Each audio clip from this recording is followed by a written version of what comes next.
Hello guys, कैसे हो सभी। आज अपन पढ़ेंगे डी एंड एफ ब्लॉक। ठीक है।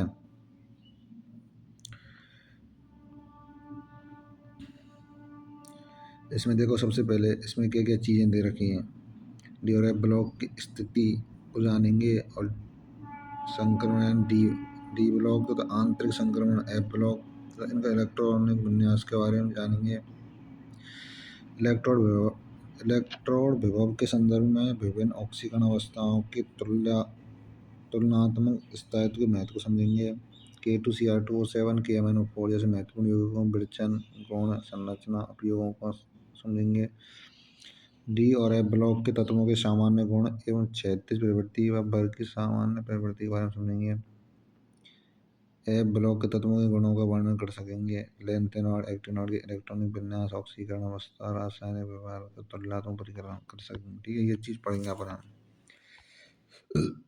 अब देखो, आवर्त सारणी में डी ब्लॉक में वर्ग 3 से लेके 12 तक के जो तत्व हैं, 3 से लेके जो 12 तक है ना, वर्ग तक जो तत्व हैं वो डी ब्लॉक के अंदर आम है। एफ ब्लॉक के तत्व वे हैं जिनमें दीर्घ आवर्त में 4F तथा 5F कक्षक उत्तरोत्तर भरे होते हैं। आवर्त सारणी के नीचे एक अलग खंड में रखा जाता है। ठीक है। डी और एफ ब्लॉक के तत्वों को क्रमशः संक्रमण तत्व आंतरिक संक्रमण तत्व, डी ब्लॉक के जो तत्व हैं उनको क्या बोलेंगे, संक्रमण। ठीक है। एफ ब्लॉक के तत्वों को बोलेंगे आंतरिक संक्रमण। ये चीज़ याद रखनी है। संक्रमण तत्वों की मुख्य रूप से 4 श्रेणियाँ 3D 4D 5D 6D श्रेणी। 3D श्रेणी में स्कैंडियम से जिंक तक आते हैं और 4D श्रेणी में इट्रियम से कैडमियम तक, 5D श्रेणी में लैंथेनम से हाफनियम एंड HGN मरकरी तक, और 4D श्रेणी 6D श्रेणी में एक्टिनियम से रफनियम एंड CN तक आते हैं। ठीक है। आंतरिक संक्रमण तत्वों की 2 श्रेणियाँ हैं, जैसे 4F और 5F। देखो, डी ब्लॉक की कितनी है, डी की है साफ 4 श्रेणी। ठीक है। और एफ ब्लॉक की कितनी है, 2 श्रेणी। ठीक है। एफ ब्लॉक की कितनी है, 2 श्रेणी, 4F 5F। ठीक है। और डी ब्लॉक की 3D है गई, 4D है गई, 5D है गई, 6D है गई। और एफ ब्लॉक की 2 ही हैं, 4F 5F। ठीक है। वर्ग 12 के जिंक कैडमियम तथा मरकरी में इनकी मूल अवस्था तक उनकी सामान्य ऑक्सीकरण अवस्था में पूर्ण डी विन्यास यानी कि zinc cadmium mercury, zinc cadmium mercury, ये ध्यान रखना है। तीनों जिंक कैडमियम मरकरी, इनकी मतलब D10 ऑक्सीकरण अवस्था में है, मतलब। ठीक है। D10 विन्यास मतलब वो जो विन्यास है ना, पूरा कंप्लीट होता है, सीधी बात है। इसलिए इन्हें मतलब D10 विन्यास कंप्लीट पा जाए इनको, इसलिए इन्हें संक्रमण तत्व धातु नहीं माना जाता, संक्रमण तत्व धातु नहीं माना जाता इनको, इस कारण से जिंक कैडमियम मरकरी को। ठीक है। 3D 4D 5D संक्रमण श्रेणियों के अंतिम सदस्य होने के कारण इनके रसायन का अध्ययन संक्रमण धातुओं के रसायन के साथ किया जाता है। ठीक है। अगला है इसमें संक्रमण तत्व यानी कि डी ब्लॉक। फिर अपन डी ब्लॉक पढ़ेंगे, फिर एफ ब्लॉक। आवर्त सारणी में स्थिति कहाँ है, यानी कि आवर्त सारणी में इसकी स्थिति है साहब, जिसके दोनों ओर एस और पी ब्लॉक है। मतलब एक तरफ तो एस ब्लॉक यहाँ पे है, ठीक है, यहाँ पी ब्लॉक है, ठीक है, या एफ है या डी ब्लॉक है। ठीक है। अपन पढ़ेंगे संक्रमण तत्व डी ब्लॉक। ठीक है। आवर्त सारणी में जो डी ब्लॉक की जो स्थिति है ना, एस और पी ब्लॉक के मध्य में रहेंगे। यानी देखो, ये एस ब्लॉक हो गया, ये पी ब्लॉक हो गया, ठीक है, ये डी ब्लॉक, बीच का जो होगा डी ब्लॉक होगा, यानी एस पी और ये डी। नीचे जो रहेगा वो क्षैतिज में, वो एफ ब्लॉक। ठीक है। और इसमें 4 श्रेणी रैम है, 3D 4D 5D 6D। और एफ ब्लॉक में कौन सी रैम है, 2 श्रेणी रैम है। ठीक है। 5F और 6F।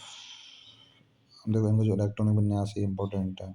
n-1 d बनते 10 यानी 1 से लेकर 10 तक इलेक्ट्रॉन बढ़ सकें। ns बनते 2 यानी 1 से लेकर 2 इलेक्ट्रॉन जा सकें। एस कक्षक में 2 ही रैम है, डी में 10 रैम है, पी में 6 रैम है, एफ में 14 रैम है। ठीक है, तो उस हिसाब से इतना तो पता ही होगा आप लोगों को। ठीक है, तो n-1 डी बनते 10 और ns बनते 2। देखो क्रोमियम में 3d4 4s2 के स्थान पर 3d5 4s1 विन्यास है। ऊर्जा में इतना अंतर कम है कि वह 4s इलेक्ट्रॉन के 3d कक्षक में प्रवेश को नहीं रोक पाते हैं। कॉपर में इलेक्ट्रॉन विन्यास 3d9 4s2 ना होकर 3d10 4s1 है, यानी 3d9 4s2 जो ना है करके इलेक्ट्रॉन विन्यास है 3d10 4s1। अब इसमें देखो प्रथम जो श्रेणी ये रही, उसके बाद में द्वितीय श्रेणी, फिर तृतीय श्रेणी। ठीक है, यानी कि scandium, titanium, vanadium, chromium, manganese, एफी, कोबाल्ट, निकेल, कॉपर, जिंक। ठीक है, ये 3D श्रेणी है। ठीक है, ये कौन सी श्रेणी? 3D। अगली 4D जो कि यट्रियम से लेके कैडमियम तक है। 39 से इसको परमाणु क्रमांक और 48 खत्म है। ठीक है, यानी यट्रियम, जर्कोनियम, निवोनियम, molybdenum, technetium, rhodium, ruthenium, palladium, uranium और कैडमियम। ठीक है, अब है अपनी 5D श्रेणी। ठीक है, इसमें लैंथेनम से लेके हाफनियम तक है। ठीक है, सॉरी मरकरी तक, लैंथेनम से Hg तक। यानी देखो 3D श्रेणी है, 3D में कहाँ से कहाँ तक है? स्कैंडियम से लेके Zn तक। परमाणु क्रमांक 21 से लेकर कितना है? 30 तक। ठीक है, ये चीज़ ध्यान रखनी है। और सब 4D जो श्रेणी है 4D श्रेणी में यट्रियम से कैडमियम तक है, यट्रियम से लेके कैडमियम तक। यट्रियम का कितना? 39। कितने तक है? कैडमियम कितना? 48। इसी तरह लैंथेनम को 57 रेब है और हाफनियम को 80। ठीक है, इसके बाद है 6D श्रेणी। 6D में एक्टिनियम से लेके Cn तक। देखो जिंक, कैडमियम, मरकरी और Cn के इलेक्ट्रॉन विन्यास n-1 d10ns2। वो ये मैंने अभी बताने थोड़ी देर पहले, डी ब्लॉक का जो इलेक्ट्रॉन विन्यास है n-1 d10ns2, उसमें 1 से 10 दे रखा था और ns में 1 से 2। तो बात तो वही है, इसमें 10 दे रखा है और 2 दे रखा है। तो देखो 1 से 10 तक इलेक्ट्रॉन जा सके हैं। ठीक है, परंतु यहाँ में ये है जिंक, कैडमियम, मरकरी और Cn के भी विन्यास कंप्लीट रहे, मतलब इनके जो पूरे भरे हुए कक्षक रहना। इन तत्वों की मूल अवस्थाओं तथा सामान्य ऑक्सीकरण अवस्थाओं में इनके कक्षक पूर्ण भरित होते हैं। ठीक है, इसलिए इनको संक्रमण तत्व की श्रेणी में नहीं माना जाता। जिनके अपूर्ण रहे उनको माना जाए, जिनके भरे रहे उनको ना माना जाए। ठीक है,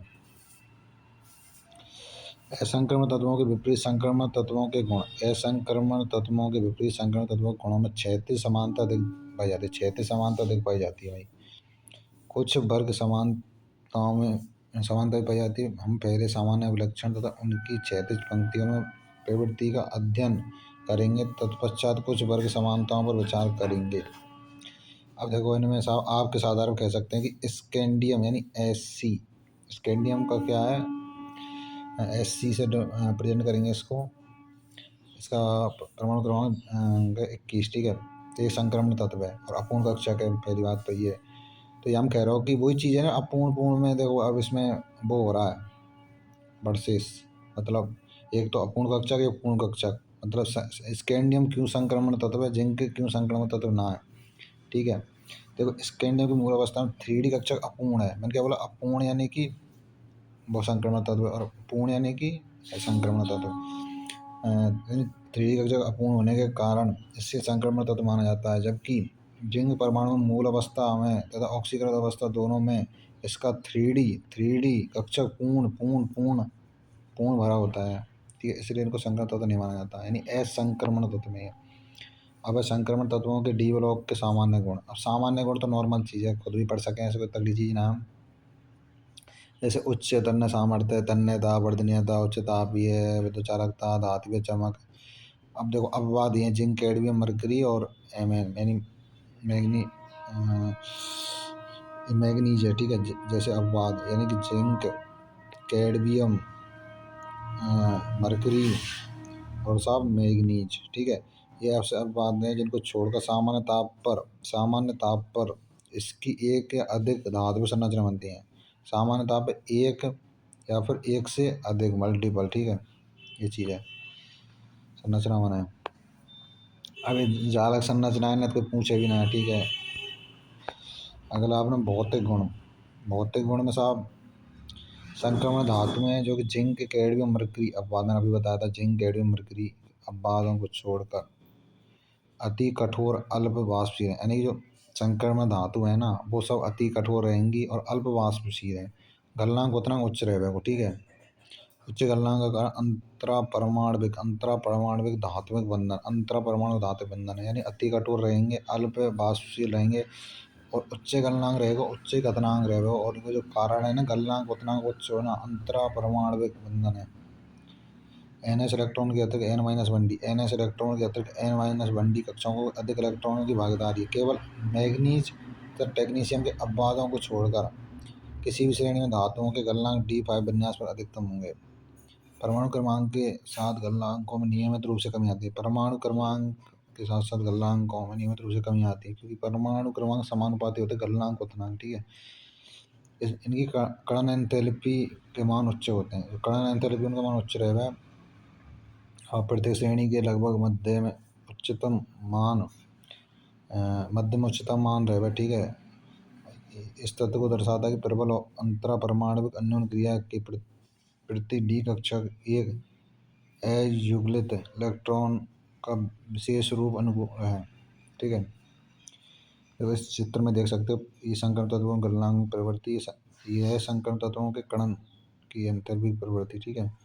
पहले कम है फिर बढ़ेगी, फिर कम हो जाएगी, फिर बढ़ेगी, फिर ऐसे करके ये चीज़ है।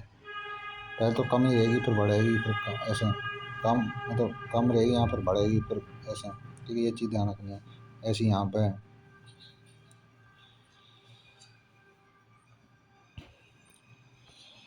देखो इलेक्ट्रॉनों की संख्या जितनी अधिक होगी तो प्रबल परमाणविक आबंध होगा उतना ही प्रबल आणविक जो बंध है ना, परमाणविक जो आबंध उतना अधिक होगा। इलेक्ट्रॉनों की संख्या यानी इलेक्ट्रॉनों की संख्या परमाणु आबंध यानी आबंध के समानुपाती है। प्रथम संक्रमण तत्व के संक्रमण श्रेणी के संगत तत्वों की तुलना में द्वितीय तृतीय श्रेणी के तत्वों की कणन एंथैल्पी मान अधिक होते हैं। यानी कि जो प्रथम संक्रमण श्रेणी है ना उसके जो संगत तत्व की तुलना में द्वितीय तृतीय श्रेणी के तत्वों के कणन एंथैल्पी मान अधिक होता है।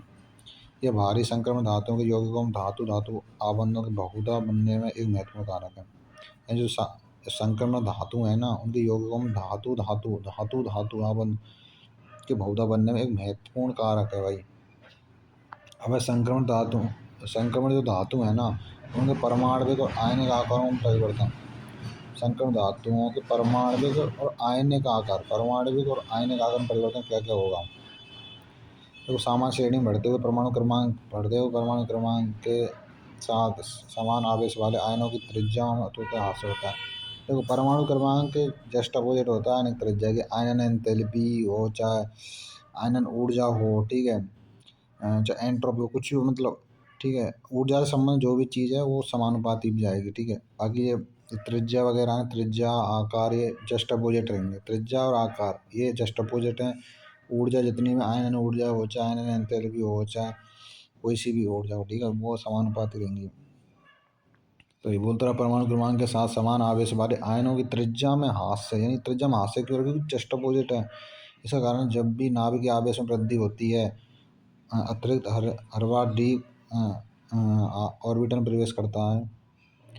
इलेक्ट्रॉन हर बार डी ऑर्बिटल में कक्षक में प्रवेश करता है। पुनः इसमें कहें कि डी इलेक्ट्रॉन का आवरण प्रभाव यानी कि स्क्रीनिंग इफेक्ट कम प्रभावशाली है।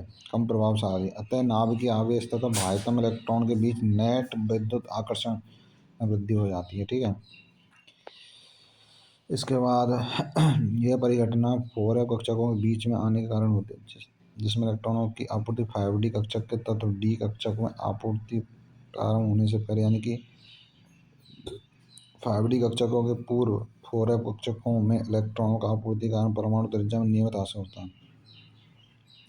यानी जो 5d कक्षक है ना, 5d कक्षक से पहले कौन सा आता है? 4f कक्षक। 5d कक्षक से पहले कौन सा आता है? 4f कक्षक में जो इलेक्ट्रॉन भरेंगे ना, वही चीज़ बोल रहा है कि 5d कक्षक के पूर्व 4f कक्षक के इलेक्ट्रॉनों की आपूर्ति के कारण परमाणु त्रिज्या में नियमित हास्य होता है।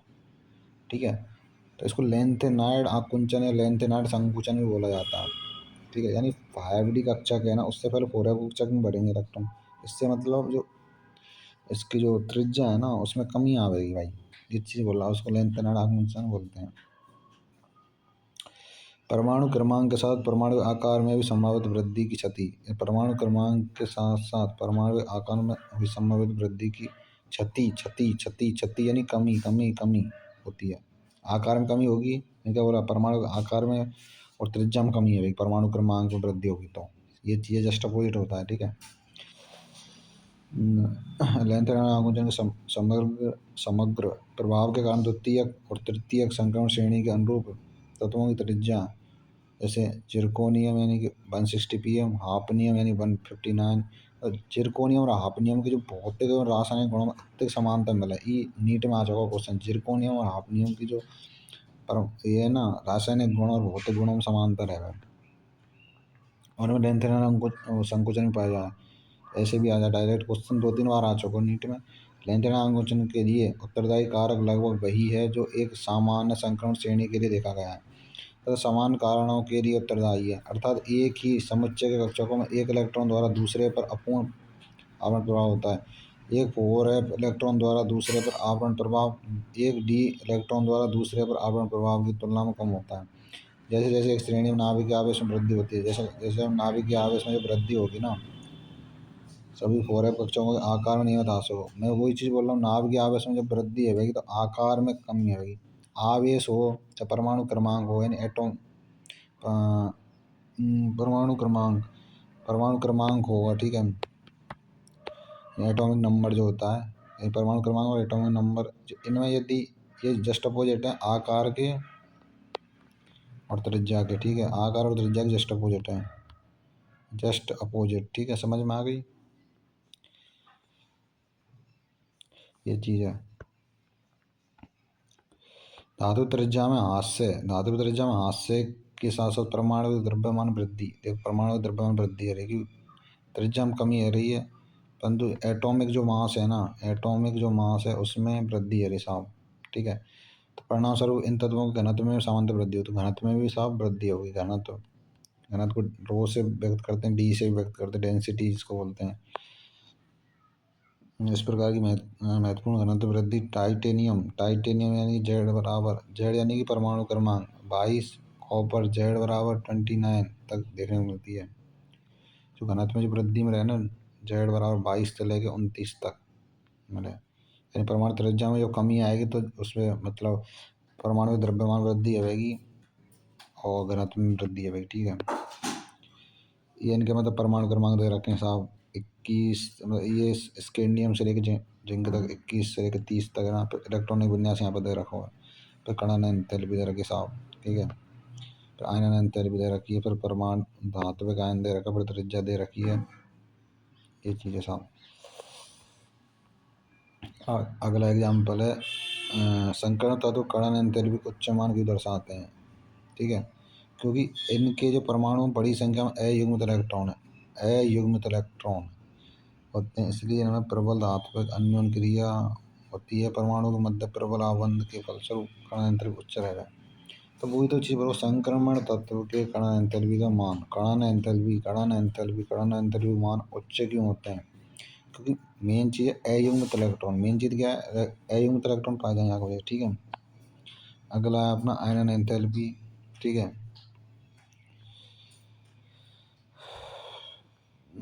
आयनन एंथैल्पी हो चाहे कोई सी भी, ठीक है, आयनन एंथैल्पी हो, ठीक है, वही चीज़ है, इसमें कोई तगड़ी चीज़ ना है, जो पहले बताई हुई है। आंधे डी कक्षों के बनने के साथ साथ नाभिक आवेश में वृद्धि होने के कारण श्रेणी में बाएं से दाएं बढ़ने पर संकरण श्रेणी के तत्वों के आयन अंतर में वृद्धि। बिल्कुल सही मैंने कहा बोल रहे जब नाभिक की आवेश हो, चाहे परमाणु क्रमांक हो, आयन अंतर भी बढ़ेगी, क्योंकि एक ऊर्जा आई आयन अंतर भी जो चाहे आपकी दिखा के आयनिक ऊर्जा हो, चाहे वो होती है ना वो, अरे क्या नाम है उसका, अरे और भी जैसे जितनी भी ऊर्जा है वो सब बढ़ेंगी क्योंकि समानुपाती हैं, ठीक है भाई साहब, और कुछ ना बता रहा कोई हमें, ये चीज़ें। और जैसे जैसे 3D कक्षकों के आवर्त में बढ़ते बढ़ते हैं अपन, 3D जो श्रृंखला के आवर्त में जब बढ़ेंगे ना, तो स्कैंडियम से जिंक, स्कैंडियम Sc से Zn, यानी कि 21 जो परमाणु क्रमांक से लेकर 30 परमाणु क्रमांक की तरफ बढ़ेंगे तो नाभिक का आवेश बढ़ेगा, सीधी बात है, नाभिक आवेश बढ़ेगा। परंतु इलेक्ट्रॉनिक आंतरिक उपकोष के कक्षक यानी कि 3D कक्षक में जाते हैं, 3D कक्षक इलेक्ट्रॉन 4s इलेक्ट्रॉन को बढ़ते हुए नाभिक आवेश में उस स्थिति के मुकाबले कुछ अधिक प्रभावी ढंग से परिलक्षित कर पाते हैं, ठीक है। अब सामान्य द्वितीयक आयन एंथैल्पी के मान में नाभिक आवेश वृद्धि के साथ बढ़ने की प्रवृत्ति अपेक्षा होती है।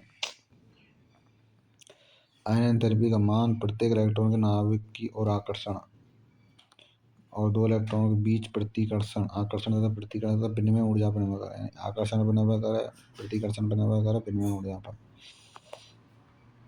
अब जो ये डेल यानी जो ऊर्जा है ना, यानी ऊर्जा सबसे ज़्यादा क्रोमियम पर, मैंगनीज पर Fe, वो चीज़ बता रखा है इसमें। यानी देखो मैंगनीज का जो विन्यास है 3D5 4s1 है, Cr+ का D5, Mn+ की जो एंथैल्पी Cr+ से कम है, इसी प्रकार Mn+2 का विन्यास D5 है, Fe+2 की एंथैल्पी Mn+2 से कम है। दूसरे शब्दों में हम कह सकते हैं कि Fe की तृतीय आयनन एंथैल्पी मैंगनीज से कम है।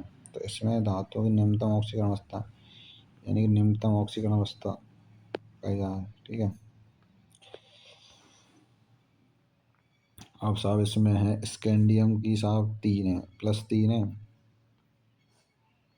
स्कैंडियम के साथ +3 है, और फिर उसके बाद में titanium, vanadium, chromium, manganese, Fe, cobalt, nickel, copper, zinc, ठीक है। यानी scandium, titanium, vanadium, chromium, manganese, Fe, cobalt, nickel, copper, zinc, ठीक है, ये चीज़ें। तो इसमें जो स्कैंडियम नहीं, ओनली फोर भाई, +3 ऑक्सीकरण अवस्था को बताता है, ओनली यही तत्व है जो एक ही ऑक्सीकरण अवस्था को दर्शा रहे हैं, बाकी सब मल्टीपल है, और एक अपना Zn है, ठीक है। अब देखो यहाँ पे 2 3 4 2 3 4 5 फिर बढ़ते जाएंगे, 2 3 4 5 6, 2 से लेकर फिर 7 तक सबसे ज़्यादा।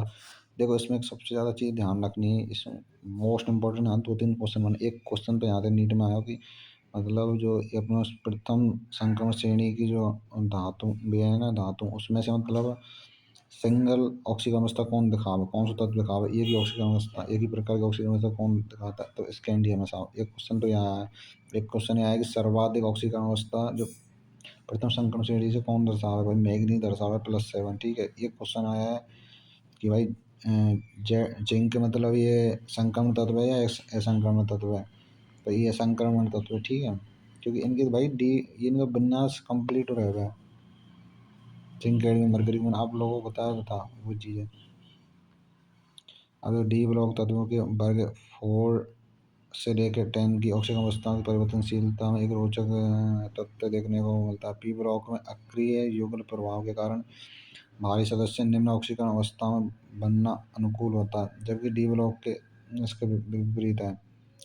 वर्ग 6 में मोलिडियम ये अगर डब्लू का स्तर है तो क्रोमियम से अधिक होता है। अम्लीय माध्यम में क्रोमियम डाइक्रोमेट के रूप में प्रबल ऑक्सीकरण अवस्था, जबकि मोलिब्डेनम O3 एवं WO3 नहीं है। निम्न ऑक्सीकरण अवस्था में वह तब पाई जाती है जब एक संकुल यौगिक में ऐसे लिगैंड हैं जिनमें सिग्मा आबंध के साथ साथ पाई आबंध भी ग्रहण करेंगे, सिग्मा के साथ साथ पाई भी ग्रहण करेंगे, यानी कि NiCO4 FeCO5, ये ऐसे हैं जो मतलब सिग्मा के साथ साथ पाई बॉन्ड भी ग्रहण करेंगे। इनके एग्जाम्पल NiCO4 FeCO5। ऐसे संकर तत्व का नाम बताइए जिनमें परिवर्तनशील ऑक्सीजन अवस्था नहीं पाई, परिवर्तनशील ऑक्सीजन अवस्था नहीं पाई जाती है। स्कैंडियम में Z=21 परिवर्तन ऑक्सीजन अवस्था नहीं पाई जाती। मैं वही तो बोल रहा हूँ कि भाई परिवर्तनशील ऑक्सीजन अवस्था नहीं, मतलब ऑक्सीजन अवस्था नहीं पाई जाती। ऐसा कौन सा तत्व संकरण से हो जहाँ में परिवर्तनशील ऑक्सीजन अवस्था यानी एक से अधिक, देखो परिवर्तन कब होगा, एक से अधिक चीज़ें होंगी, यदि सेम चीज़ है तो कोई परिवर्तन नहीं है। और सेम मतलब स्कैंडियम है उसकी जो इसमें +3 ऑक्सीकरण अवस्था है, ठीक है। तो फिक्स है, इसमें ना कोई भाई बढ़ोतरी हो रही ना कमी, और में जैसे स्कैंडियम के बाद में वेनेडियम आ रहा है, वेनेडियम +3 +4 है, जब परिवर्तन है 3 और 4 है भाई, वेरिएशन है, इसमें कोई वेरिएशन ना है, सेम है। तो ठीक है, स्कैंडियम Z=21 है जिसमें परिवर्तनशील ऑक्सीजन अवस्था नहीं दर्शाता है। अब M+2 तथा M मानक इलेक्ट्रोड विभवों प्रवृत्ति जो इसका ग्राफ दे रखा है, मानक इलेक्ट्रोड विभव और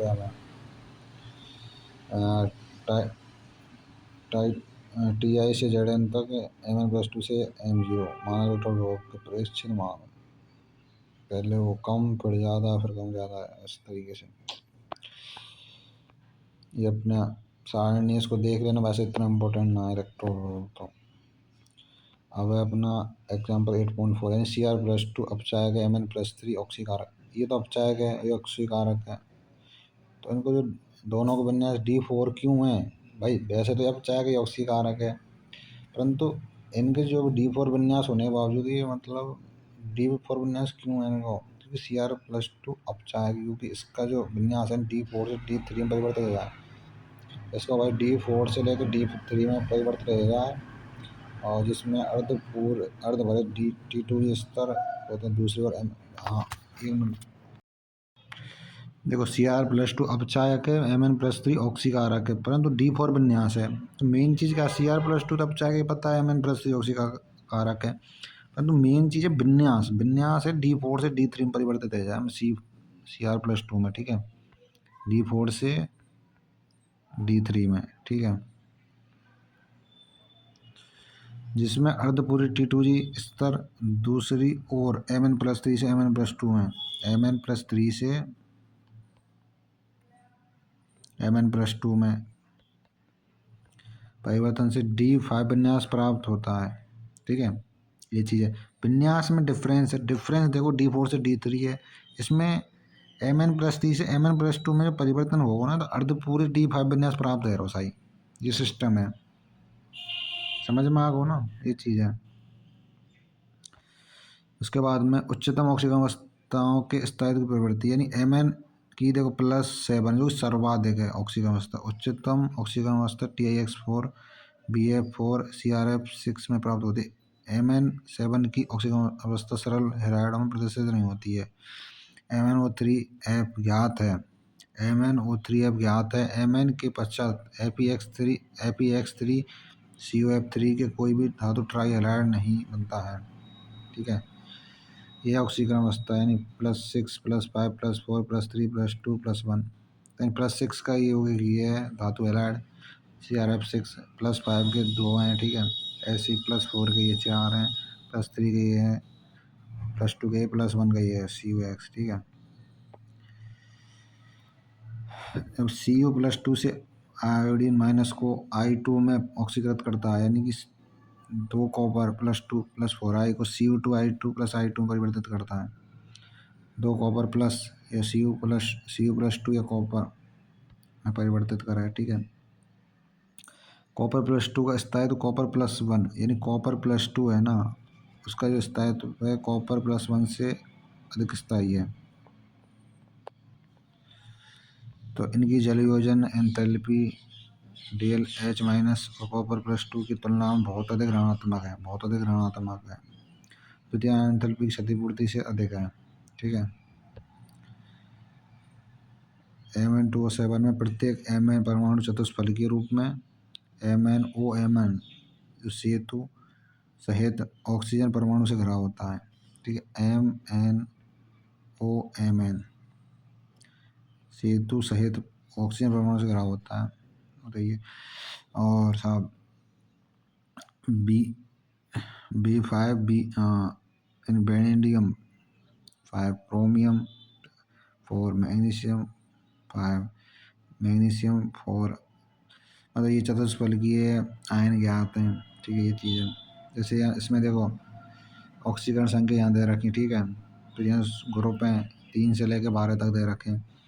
अब जैसे सेवन्थ जो ग्रुप है, सेवन्थ ग्रुप में Mn2O7 जिसकी +7 ऑक्सीकरण अवस्था है, ठीक है। अब साहब प्लस ये अपना समूह नंबर 6, इसमें CrO3, ठीक है, इसकी 6 ऑक्सीडेशन स्टेट, ठीक है। इसके अलावा +5 ऑक्सीकरण अवस्था यानी B2O5 में। बाकी आप लोग देख सकते हो, कोई गुना। अब है साहब एग्जाम्पल इम्पोर्टेंट है, पार्ट नहीं तो पढ़ते इनको इग्नोर कर सकते हो, ये एग्जाम्पल इम्पोर्टेंट, ठीक है। BO2+ या Cr2O7 या Mn2O4 ऑक्सीजन क्षमता में वृद्धि को कैसे स्पष्ट करें। मतलब इसमें जो अपचयन के बाद प्राप्त निम्न स्पीशीज स्तर में वृद्धि है, ये चीज़ है। इसका जो रीजन है ना, मेन रीजन कि ऑक्सीकरण क्षमता में वृद्धि कैसे कर को स्पष्ट कैसे करना है, ऑक्सीजन क्षमता में जो वृद्धि है रही है वो उसको कैसे स्पष्ट करें। उसके लिए अपचयन के बाद में निम्न स्पीशीज का जो स्थायित्व होगा ना, वहाँ वृद्धि है रही है, ठीक है, स्थायित्व वृद्धि। अब रासायनिक अभिक्रियाशीलता एवं E-, ठीक है। अब इसमें देखो E- के जो मान है इधर दे रखे हैं, इसमें एग्जाम्पल आ रहे हैं, तो कोई खुद से कर लो, कोई दिक्कत ना, ज़्यादा इनमें कोई गुना है, करना पड़ेगा 2 2 3 3 4 4 5 5 बार, जब समझ में आएंगे खुद से, ठीक है। जो थ्योरी लिखी होती है उसके बेस पे ही अपना एग्जाम्पल है, सीधे ही फंडा है, और कुछ अलग से तो बना रहे, कोई अलग तो दे रहे हुए हैं। और जैसे हम Mn3 है तो Mn2 यूम के लिए E- का मान Cr+3 से Cr2 में, Fe+3 से Fe2 के मान अधिक धनात्मक क्यों है। मैग्नीज की जो तृतीयक आयनन एंथैल्पी है ना, मैग्नीज की तृतीयक आयनन ऊर्जा जिसका अधिक मान D5 से D4 में बताएं, D5 से D4 में।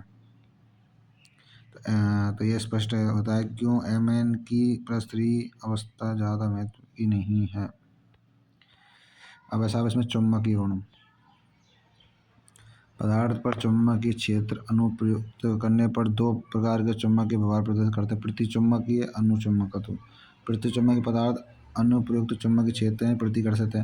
देखो प्रतिचुंबक में तो प्रतिकर्षण का गुण पाया जाए, यानी वो किसी चीज़ को अपने ओर आकर्षित नहीं करेंगे, जिसका एग्जाम्पल है प्लास्टिक वगैरह, समझते हो ना, प्लास्टिक आकर्षण नहीं होता। और जैसे अनुचुंबकीय का जो एग्जाम्पल है, जैसे लोहा और चुंबक होती है ना, तो चुंबक को लोहे के पास रखेंगे तो आकर्षित कर लेगी, उसी तरीके से जैसे चुंबक को प्लास्टिक के पास रखेंगे, कांच के पास रखेंगे तो आकर्षण नहीं करती है, तो प्रतिकर्षित है, ठीक है, प्रतिकर्षित का गुण रखता है, प्रति चुंबकीय पदार्थ है। अनुचुंबकीय पदार्थ आकर्षित करेंगे, ना भी बता, जो पदार्थ चुंबकीय क्षेत्र में प्रबल रूप से आकर्षित होते हैं वे लोह चुंबकीय यानी फेरोमैग्नेटिक कहलाते हैं। वास्तव में लोह चुंबकीय अनुचुंबकत्व का चरम स्वरूप है। लोह चुंबक है ना, जो अनुचुंबकीय मतलब एक जैसे ही है, एक तरीके से, कुछ अलग गुण है इनमें, ठीक है। तो बहुत से संक्रमण धातु आयन अनुचुंबकीय हैं। अनुचुंबक की उत्पत्ति अयुग्मित इलेक्ट्रॉन, अयुग्मित इलेक्ट्रॉन की उपस्थिति मेन रीजन है, अयुग्मित इलेक्ट्रॉन, इसके कारण अनुचुंबक की प्रवृत्ति होती है इसकी। पृथक ऐसे अयुग्मित इलेक्ट्रॉन का चुंबकीय आघूर्ण परिचक्रण कोणीय संवेग, कक्षीय कोणीय संवेग से संबंधित है। प्रथम संक्रमण श्रेणी की धातुओं के यौगिक में कक्षीय कोणीय संवेग का योगदान प्रभावी रूप से शामिल हो जाता है, इसलिए इसका कोई महत्व नहीं है। चुंबकीय आघूर्ण का निर्धारण इसमें उपस्थित अयुग्मित इलेक्ट्रॉन, मैं बार बार बोल रहा हूँ, अयुग्मित इलेक्ट्रॉन चुंबकीय आघूर्ण मेन जो निर्धारण करेगा ना, वो अयुग्मित इलेक्ट्रॉन है। जो ये दे रखा है ना, सूत्र दे रखा है, देखो ये इंपॉर्टेंट है, बहुत बार नीट में आ चुका है, इस पर आधारित क्वेश्चन, ठीक है। एन इसमें देखो म्यू बराबर रूट में एन, क्वेश्चन में n+2 है, तो एन अयुग्मित इलेक्ट्रॉन है, अयुग्मित इलेक्ट्रॉन, समझ में आया। जैसे अयुग्मित इलेक्ट्रॉन मान के चलो 1 2 3 4 ऐसे करके, ठीक है। तो वहाँ में जैसे एन की जगह 1 रखेंगे तो फिर कोष्टक में 1+2 यानी 3, तो 3 इंटू 1 करेंगे तो कितने का आएगा 3, ऐसे 2 है, और कोष्टक में 2+2 तो 4 4 4 इंटू 2 करेंगे तो 8 आएगा, तो 8 को, ठीक है, रूट में 8, तो 8 रूट में 8 लिख देना, फिर उसके मतलब वैल्यू लिखनी पड़ेगी, उसको सॉल्व आउट करना पड़ेगा। यदि 4 है रूट में ऑल ओवर, तो 4 को रूट कितना उठेगा 2, तो इस तरीके से ना। और वो पॉइंटों में भी रख सकते, कोई दिक्कत, पॉइंटर में चल जाए यार, देख तो अब देखो इसकी जो इकाई है बोर मैग्नेटॉन है, ठीक है। एक इलेक्ट्रॉन को चुंबकीय आघूर्ण 1.73, ठीक है। इसमें किसका रुक जाओ 1.73 एक इलेक्ट्रॉन, ठीक है। ठीक है ठीक है ठीक है। अब देखो इसमें बताता हूँ आपको जब समझ में आएगा। जैसे स्कैंडियम+3 है, तो स्कैंडियम+3 लग रहा हो ना, तो विन्यास जीरो है, विन्यास जीरो, और एयु में तो इलेक्ट्रॉन जीरो, तो परिकलित जीरो, प्रेस से जीरो साहब, ठीक है। जैसे म्यू है, ठीक है, म्यू बराबर एन कोष्टक में n+2 है, ठीक है। अब मैं बता रहा हूँ, रखो ध्यान से सुनना। तो यहाँ जीरो है साहब, जीरो, जीरो प्लस वन, तो जीरो प्लस वन तो एक है जाएगा, एक इंटू जीरो करेंगे तो सब जीरो ही तो आएगा, तो जीरो ही तो आ रहा है यहाँ पे मान, जीरो ही तो आ रहा है, सब चीज़ जीरो ही तो आ रहे हैं। एक इलेक्ट्रॉन जीरो है, परिकलित और प्रेक्षेपित दोनों जीरो आएंगे। Ti+3 तो 3D1 विन्यास है, तो इसमें एक इलेक्ट्रॉन एक है, Ti+2 में दो हैं, ठीक है, BO2 में तीन है, और इसमें फोर है। तो उस हिसाब से यहाँ पे जैसे एक है तो एक रखना, दो है तो दो रखना, तीन है तो तीन रखना, चार है तो चार रखना, पाँच है तो पाँच, छः है तो छः, सात है सात, इस तरीके से, ठीक है। समझ में आ गया ना, ये चीज़ है। अब है देखो एक एक एग्जाम्पल इसमें समझा रहा हूँ। जलीय विलयन में द्विसंयोजी आयन के चुंबकीय आघूर्ण की गणना कीजिए। परमाणु क्रमांक साहब 25, परमाणु क्रमांक साहब 25 द्विसंयोजी आयन है, ठीक है, ठीक है। अब द्विसंयोजी आयन जैसे 25 का एक और है, ठीक है। स्कैंडियम को 21, टाइटेनियम को 22, Tl को 23, वेनेडियम को 24, 25 रुपये क्रोमियम को। तो साहब यहाँ पे क्रोमियम+2 है, क्रोमियम+2, तो ठीक है, ध्यान से देखना, क्रोमियम+2 है। तो यहाँ में इसमें बोल रहा है ना द्विसंयोजी आयन, तो द्विसंयोजी क्रोमियम+2 है वो साहब। तो इसका विन्यास है 3d5 4s1, ठीक है, 3d5 4s1 होता है इसका विन्यास, ठीक है। तो साहब इसमें अयुग्मित इलेक्ट्रॉनों की संख्या कितनी है, अयुग्मित इलेक्ट्रॉनों की संख्या कितनी है बताओ मेरे को, ठीक है। अयुग्मित इलेक्ट्रॉनों की संख्या कितनी है, 5 है, ठीक है। अयुग्मित इलेक्ट्रॉनों की संख्या कितनी, 5, और तो इसमें म्यू बराबर रूट में 5 क्वेश्चन 5+2 5.92 आ रहा हो, ठीक है, ये चीज़ है।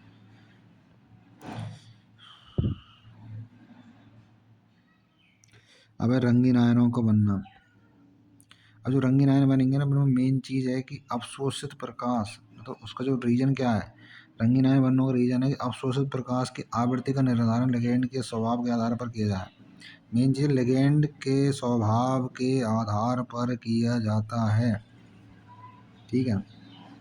अब ऐसा जले हुए धातु आयनों के रंग, स्कैंडियम+3 को रंगीन, इनने तो कोई ना पूछ रहा, वैसे इतना कोई इंपॉर्टेंट ना है, बाकी ये चीज़ याद रखनी है विन्यास वगैरह, ठीक है। स्कैंडियम+3 है साहब, जैसे मैं समझाऊँ आपको, आर्गन, ठीक है, आर्गन 18 है भैया, फिर साहब 4s2 3d1, ठीक है। अब इसमें क्या बोला, स्कैंडियम+3 है, तो तीन यहाँ में, तो एक तो यहाँ में चल जाएगा, ठीक है, दो यहाँ में चल जाएंगे, तो 4s0 3d0, तो यहाँ का 3d0 तो विन्यास आ रहा है, ऐसी Ti+4 है, तो आर्गन 18 है, आर्गन 18 है, और साहब 4s2, क्योंकि एस कक्षम दो इलेक्ट्रॉन रहे में, और 3d, और 3d में कितने के साहब, 3d में दो, 3d2, क्योंकि देखो 18 ये है, और दो 20, दो 22, ठीक है। टाइटेनियम को 22 रहे हुए, ठीक है। अब साहब इसमें कह रहा है कि Ti+4 है, तो दो खत्म, सॉरी Ti+4 है तो चार खत्म हो जाएंगे, दो यहाँ में, दो यहाँ में थे, फिर यहाँ में 4s0 3d0 साहब, ठीक है। और यहाँ पे क्या बनना है सारा, 3d0, इस तरीके से करना और कुछ ना है। अब जो जीरो है तो रंगहीन ही तो होगा, कौन सा को रंगीन है भाई, वो 3d1 है तो रंगीन, रंगीन में कोई सा भी हो, लाल नीला कोई भी हो, इनने कोई मतलब ना है, ये याद रखिए, रंग याद ना रख रहे हैं आपको, रखना रंगीन और रंगहीन। रंगीन यानी कि जैसे 3D बनते लेके कोई भी संख्या हो, 2 3 4 5 6, कोई दिक्कत, वो रंगीन आ जाएंगे। यदि रंगीन में 3d0 रहेगा ना, वो रंगहीन है, समझ में आ गया ना, ये चीज़ है। अब संकुलायनों के बनना, इसके एग्जाम्पल ये हैं, ठीक है। अब उत्प्रेरक के गुण, उत्प्रेरक के गुण में जो कौन कौन से गुण हैं जो इसको उत्प्रेरित करेंगे संक्रमण धातुओं को, संक्रमण धातुओं का यह गुण उनकी परिवर्तन संयोजकता, परिवर्तनशील जो संयोजकता, यानी जो संयोजकता में परिवर्तन आएगा संकर युगों को बनने के गुण के कारण, जैसे वेनेडियम ऑक्साइड यानी B2O5, उसमें संस्पर्शक प्रक्रम में यूज करा जाए, सूक्ष्म विभाजित आयरन को हावर प्रक्रम में, और निकेल निकेल है निकेल संकरण धातुओं के द्वारा उत्पीड़न में, ठीक है, ये चीज़ है। एंड B2O5 को संस्पर्शक में, और सूक्ष्म विभाजित आयरन आयरन यानी Fe, ठीक है, Fe को आएगा हावर प्रक्रम में, निकेल को उपयोग होगा उत्प्रेरक हाइड्रोजन में, ठीक है, ये चीज़ है। जो इम्पोर्टेंट है वही बता रहा हूँ, बाकी तो खुद से पढ़ लेना, खुद से पढ़ो जो अच्छे समझ में आएगा। जो चीज़ इंपॉर्टेंट लग रही है वो जो मैंने हाईलाइट कर रखी है रेड रंग के जो इसमें है ना कलर से, उससे, और अनहाइलाइटेड है उनमें से, मतलब वैसे खुद से पढ़ो, खुद से हाईलाइट करो, अच्छे से पढ़ो, यहाँ समझो बस, और कुछ ना करना आपको। ये देखो अब साहब अंतराकाशी यौगिक, अंतराकाशी यौगिक इन्हें क्रिस्टल जालक के भीतर छोटे आकार के जैसे परमाणु hydrogen nitrogen carbon, hydrogen nitrogen carbon, इन ये अंतराकाशी यौगिक में फंसे रहे हैं, ठीक है। तो अंतराकाशी यौगिक की रचना करेंगे तीनों, मतलब इनमें तो कोई आ सके, हाइड्रोजन भी आ सके, कार्बन भी आ सके, नाइट्रोजन भी आ सके। ये यौगिक सामान्यतः असमीकरणमितीय यानी कि नॉन स्टोकोमेट्रिक होते हैं, और और न तो ये आयनिक होते हैं, ये तो ना तो भाई ये समीकरण मितीय रैम है, ना ही ये आयनिक रैम है, ठीक है, ठीक है, और ये और ना ही ये सहसंयोजी, देखो ना तो ये समीकरण मितीय है, ना ही आयनिक है, ना ही ये संयोजी। इनके जो उदाहरण TiC, मैंने क्या बोला, देखो कार्बन Mn4n यानी कि नाइट्रोजन, Fe3H यानी हाइड्रोजन, मतलब यही रहेंगे। BHO 0.5, TiEH 1.7, तो इनमें तो HNC है, याद रखो आप, HNC, मतलब ये अंतराकाशी यौगिक में आएंगे, इनके एग्जाम्पल यही हैं। अंतराकाशी यौगिक को जो निर्माण होगा उनमें योगदान इनको रहेगा को, ठीक है, ये चीज़ ध्यान रखनी है। सूत्र धातुओं की कोई सामान्य ऑक्सीकरण व्यवस्था प्रदर्शित नहीं करता है, संगठनों की प्रकृति के आधार पर इस प्रकार के यौगिक अंतराकाशी यौगिक कहलाते हैं। अब इनके भौतिक व रासायनिक अभिलक्षण है, इससे इनको गलनांक उच्च रहे साहब, शुद्ध धातुओं में भी अधिक होता है, ठीक है, परंतु अति कठोर, ये अति कठोर रहे में, कुछ बोराइडों की कठोरता हीरे से भी अधिक है, सॉरी, कुछ बोराइडों की कठोरता लगभग हीरे के समान, अच्छा हीरे के समान, ठीक, कोई ना, अति कठोर रैम पहली बात, और बोराइड रैम बोराइड इनकी कठोरता हीरा के समान है, ठीक है। धातु की चालकता सुरक्षित रहे, रासायनिक रूप से अंतराकाशी, रासायनिक ध्यान से सुन, रासायनिक रूप से अंतराकाशी होगी निष्क्रिय रहेंगे, रासायनिक रूप से कैसे रहेंगे, निष्क्रिय। धातु की चालकता सुरक्षित रहे, अति कठोर रहे, बोराइडों की कठोरता हीरे के समान रहे, गलनांक उच्च रहे, शुद्ध धातुओं से भी अधिक रहे, ठीक है। अब साहब मिश्र धातुओं का बनना, मिश्र धातु क्या होती है, पीतल कांसा, ये सुने होंगे आपने, ये चीज़ रहे में, देखो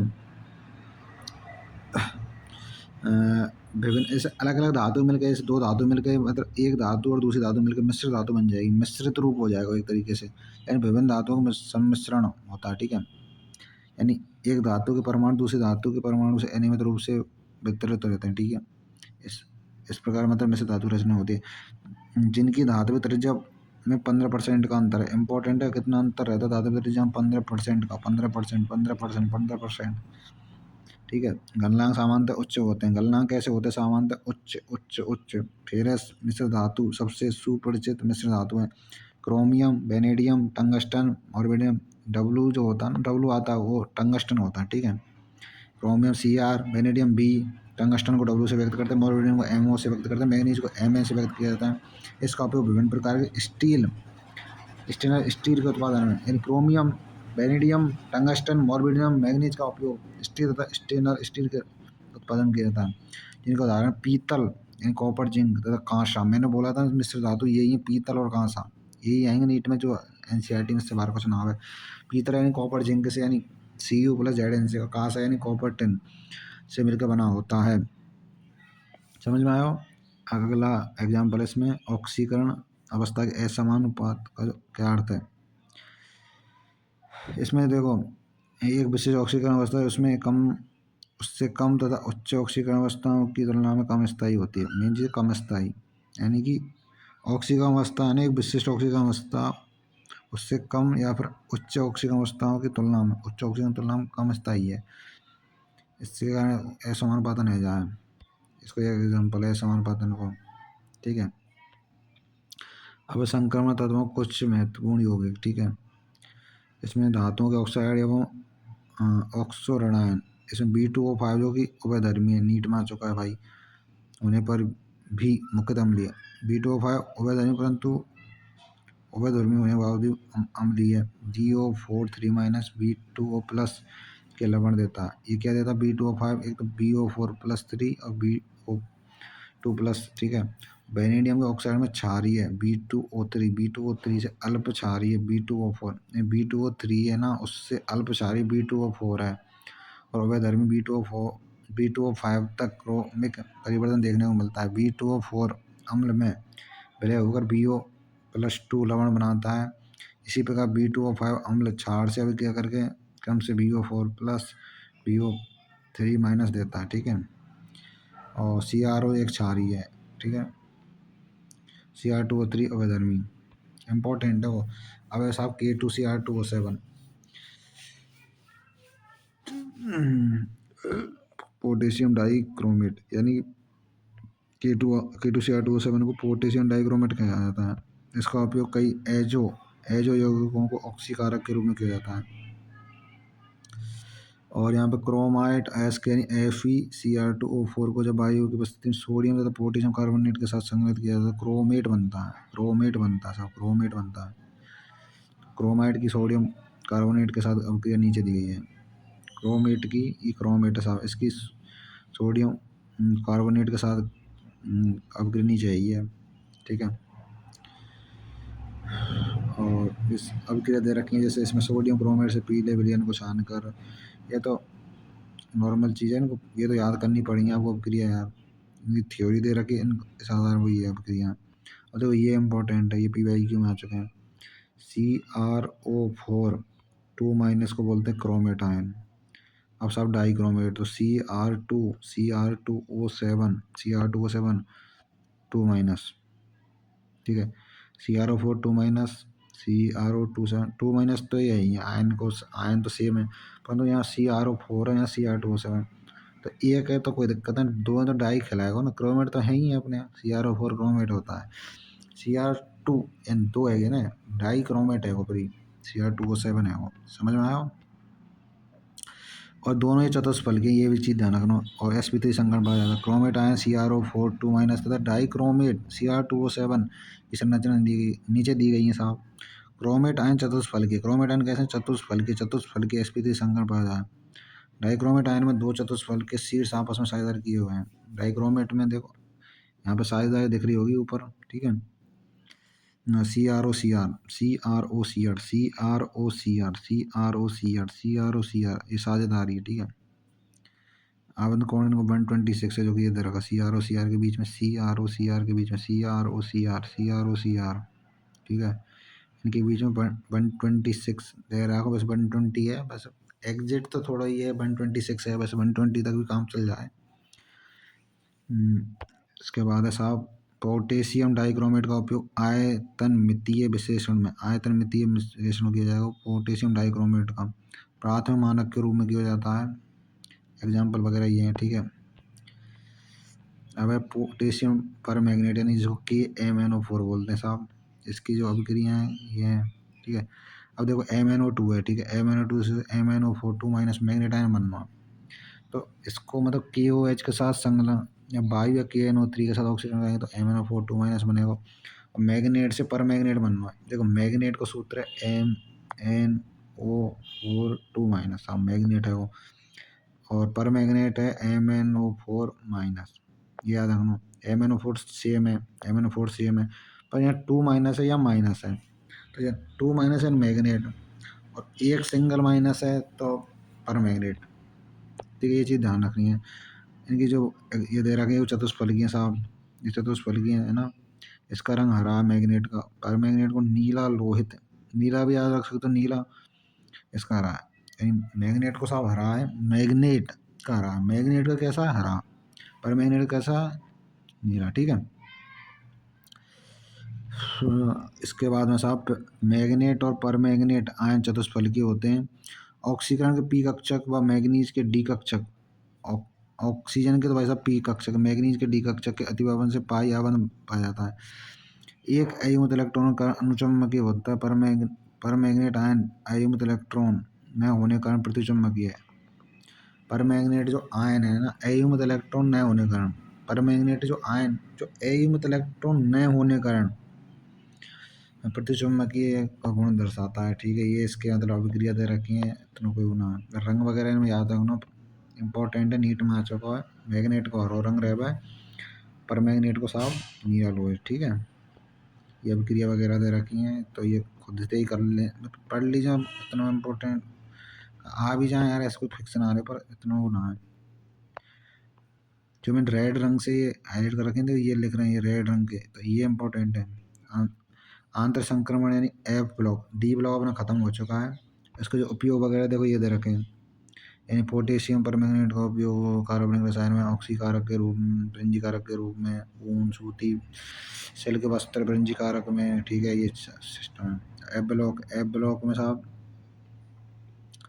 एफ ब्लॉक की दो श्रेणी है साहब, लेंथेनॉइड और साहब एक्टिनॉइड।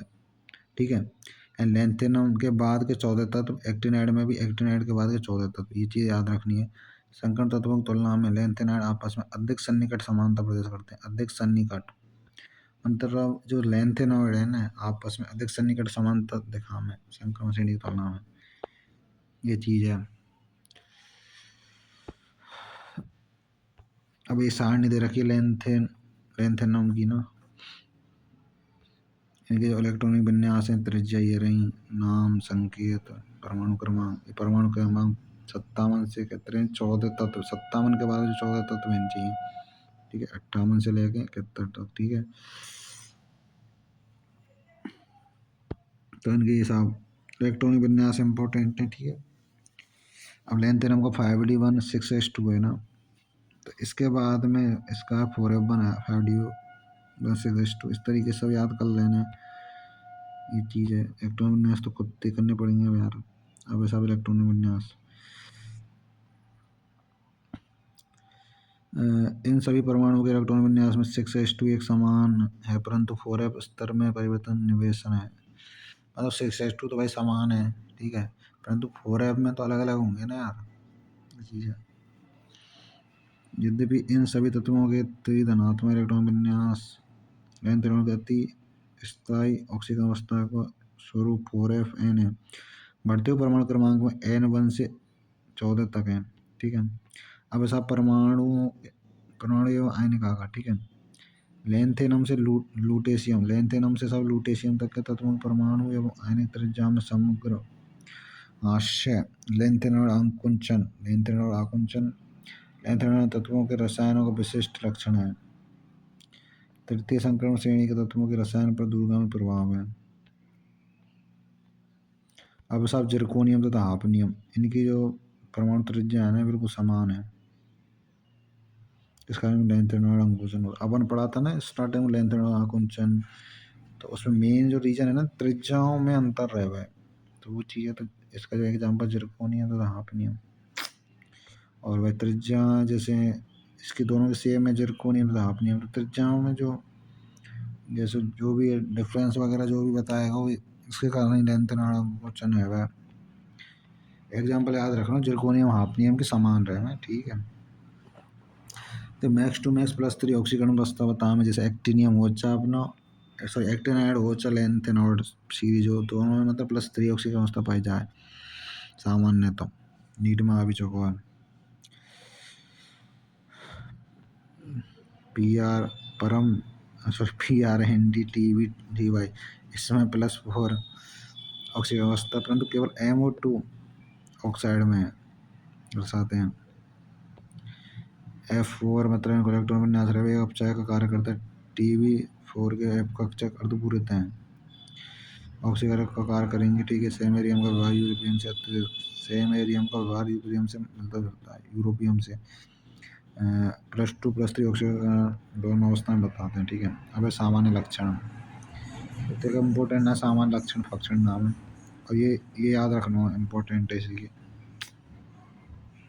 तो O2 से एक लेंथेनम यानी लेंथेनॉइड जो तत्व है वो ऑक्सीजन से क्रिया करेगा तो Ln2O3 बनाएगा, अम्ल से यानी हाइड्रोजन से करेगा तो Ln मतलब H2 बनाएगा, H2। ठीक है, हाइड्रोजन के साथ LnH3, और H2 के संग LnOH thrice plus H2, carbon संग तो LnC2, और साहब N2 के संग रहेगा तो L कैपिटल N और एक स्मॉल n, स्मॉल n और कैपिटल N याद रखो।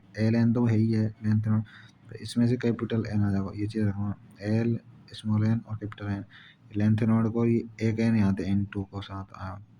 अभी साहब सल्फर के संग करेंगे Ln2x3, ये इंपॉर्टेंट है, याद कर लेना, ठीक है। हाँ तो कार्बन के साथ गर्म करने पर कार्बाइड यानी Ln3C, मैं भी बता रहा हूँ आपको, और साहब Ln C3 Ln C2 नाम है, ठीक है, वो तो कोई गुना। लेंथेनॉइड को सर्वोत्तम उपयोग प्लेट पाइप मिश्र धातु इस्पात के उत्पादन में एक सुप्रसिद्ध मिश्र धातु बनाने में करो जा, ठीक है। अब देखो ये इंपॉर्टेंट है, मिश्र धातु है, जैसे लेंथेनॉइड, एक लेंथेनॉइड धातु जो कि 95% है, इंपॉर्टेंट है। Fe+2 जो कि 5% है साहब, लेंथेनॉइड जो धातु है ना वो 95% है। और साहब अपनी आयरन यानी Fe, लेंथेनॉइड तो Fe है साहब 5%, ये 95 और 5 कितने 100% बनवा दोनों को, तो लेंथेनॉइड को 95% लेना हो, Fe को 5%, तो मिश्र धातु बनेगी। इसमें लेस मात्रा और भी लेस मात्रा में जैसे सल्फर है, कार्बन साहब, कैल्शियम, एल्यूमिनियम बने, एल्यूमिनियम रहेगा, बात को इतना मतलब ना। मिश्र धातुओं की अत्यधिक मात्रा मैग्नीशियम आधारित मिश्र धातुओं में प्रयुक्त होती है, जैसे बंदूक की गोली बनाने में मिश्र धातु की जो अत्यधिक मात्रा है मैग्नीशियम पर आधारित मिश्र धातुओं में प्रयुक्त होती है। इन मैग्नीशियम उसका आधार बनाएगी मिश्र धातु का, ठीक है। और उसका उपयोग जैसे जो मिश्र धातु में जो मैग्नीशियम को यूज करा जाएगा ना, वहाँ का उपयोग बंदूक की गोली कवच में तथा खोल में तथा हल्के फ्लिंट के उत्पादन में जाता है। लेंथेनॉइड के मिश्र धातुओं ऑक्साइडों का उपयोग पेट्रोलियम में किया जाए, भंजन में भी किया जाए, उत्प्रेरक की तरह भी काम करो जाए। तो लेंथेनॉइड के कुछ ऑक्साइडों का उपयोग साहब स्फुट दीप्ति में किया जाता है, टेलीविजन पर्दे में भी किया जाता है साहब। अब साहब एक्टिनॉइड, ठीक है, एक्टिनॉइड यानी वही है, लेंथेनम में भी 14 तत्व में उसके बाद के लेंथेनम जो तत्व है उसके बाद, ऐसे एक्टिनम में 14 तत्व में बाद के वो एक्टिनस सीरीज में हमें जो लेंथेनम से लॉरेंसियम के 14 तत्व वो यही है, ठीक है। अब देखो लॉरेंसियम में जो Z बराबर 103 है ना, लॉरेंसियम को परमाणु क्रमांक जिसकी अर्धायु 3 मिनट है, इंपॉर्टेंट है। अब साहब एक्टिनाइड से सीरीज पूरी दे रखी है, हम नाम दे रखे हैं, संकेत दे रखे हैं, इलेक्ट्रॉनिक विन्यास से त्रिज्या, ठीक है। अब साहब इलेक्ट्रॉनिक विन्यास इसमें देखो कितना रह रहा है, देखने दो अभी, ठीक है, थोड़ा सा रह रहा है यार, ठीक है। इलेक्ट्रॉनिक विन्यास, ठीक है, एक्टिनाइड में 7s2 विन्यास होता है, एक्टिनाइड में 7s2 विन्यास होता है, 5f6d उपकोष में परिवर्तनशील निवेश है, 14 इलेक्ट्रॉनों का निवेश 5f उपकोष में होता है। थोरियम TH बराबर 90 तक तो नहीं, परंतु Pa एवं इसके आगे वाले तत्वों नियमित रूप से निवेश होते हुए परमाणु क्रमांक 103 तक पहुँचने पर 5f जो कक्षक पूर्ण रूप से बढ़ जाते हैं। लेंथेनॉइड के समान एक्टिनॉइड के इलेक्ट्रॉन विन्यास में अनियमितता जाती है। इन लेंथेनॉइड है ना, इसके समान एक्टिनॉइड के इलेक्ट्रॉन विन्यास में अनियमितता आ जाती है। इससे 5f कोष में उपस्थित F0 F7 F14 विन्यासों के स्थायित्व में से संबंधित है, ठीक है।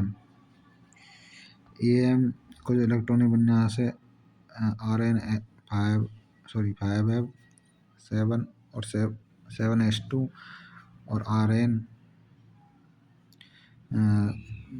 5F7 6d1 7s2, ठीक है।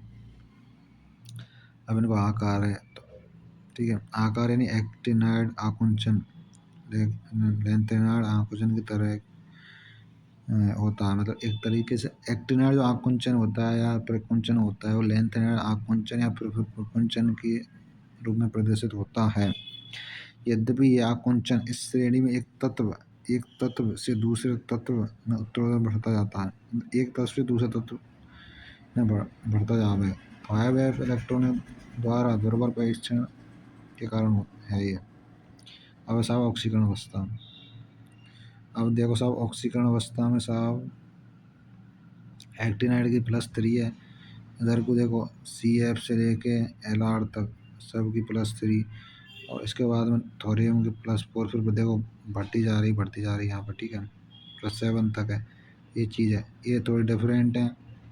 यहाँ पे देखो अलग है बिल्कुल, ये पोर्शन अलग है, ठीक है। तो एक्टिनियम की +3, थोरियम की +4 है बाकी, और PA की 3 से 5 तक, यूरेनियम की 6 तक है, नेपच्यूरियम की 7 तक, प्लूटोनियम की 7 तक है, AM की 6, CM की 4, PK 4 और कैफे यानी कि CF से LR तक है 3। एक्टिनाइड देखो वही एक्टिनाइड गोचर लेंथेनाइड वही एक ही ऑक्सीकरण अवस्था याद रखनी +3 सामान्य तत्व, ठीक है। अब देखो उच्चतम ऑक्सीकरण अवस्था थोरियम में +4 है साहब, PA यूरेनियम नेपच्यूरियम में +5 +6 +7 तक।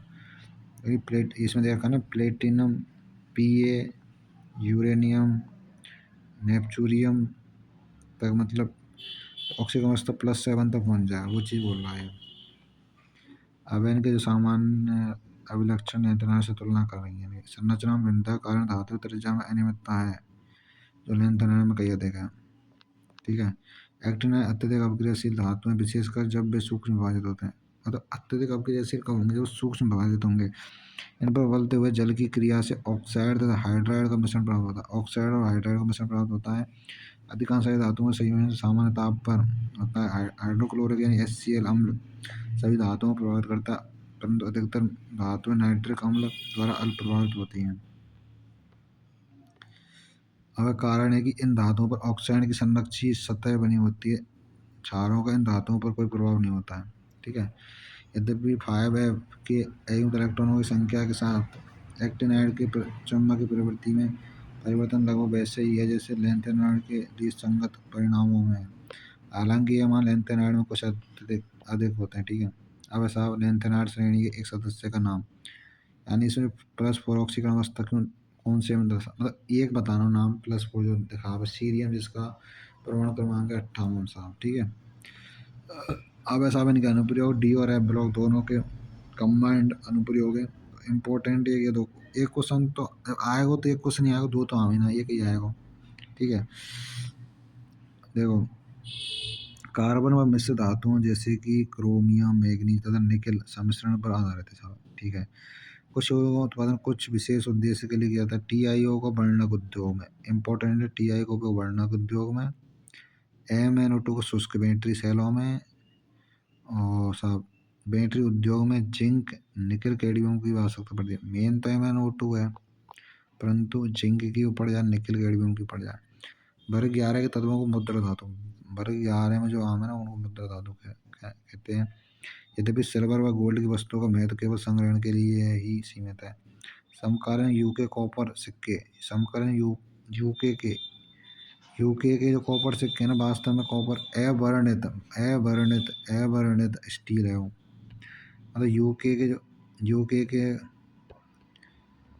जो कॉपर सिक्के हैं ना अवर्णित स्टील है, और सिल्वर यूके के सिक्के कॉपर निकल से मिश्र धातु हैं, ये धातु हैं और उनकी यौगिक उद्योग में महत्वपूर्ण है। आगे सल्फ्यूरिक अम्ल यानी B2O5 इन संस्पर्शक विधि में उपयोग किया SO2 के ऑक्सीजन को उत्पन्न करता है। AlCH3 थ्राइज तथा TiCl4 को तिसगलर उत्प्रेरक का आधार है। इसका उपयोग पॉलीएथिलीन यानी पॉलीएथीन के उत्पादन में, आवर्त प्रक्रम को अमोनिया में, ठीक है, आयनोत्प्रेरक के रूप में, ठीक है। तेल तथा वसा के हाइड्रोजन में निकेल यानी तेल तथा वसा के हाइड्रोजन निकेल उत्प्रेरक के रूप में किया जाता है उपयोग। एथाइन के ऑक्सीकरण में एथेनॉल बनाने के लिए बाकर प्रक्रमण PDCl2 उत्प्रेरक के रूप में, ठीक है। निकेल के संकुल एल्काइल तथा अन्य कार्बन धातुओं की बेंजीन के बहुलकीकरण उपयोग किया जाता है। तो फोटोग्राफी में पहले भी आ चुका है। फोटोग्राफी उपयोग AGVR प्रकाश संवेदनशीलता गुणों पर आधारित है, ठीक है। ये आपका चैप्टर खत्म होता है, ठीक है। और इसकी डिटेल PDF आपको चाहिए तो टेलीग्राम चैनल पे मिल जाएगी, ठीक है। और उसकी जो लिंक है टेलीग्राम चैनल की वो डिस्क्रिप्शन मिल जाएगी, ओके।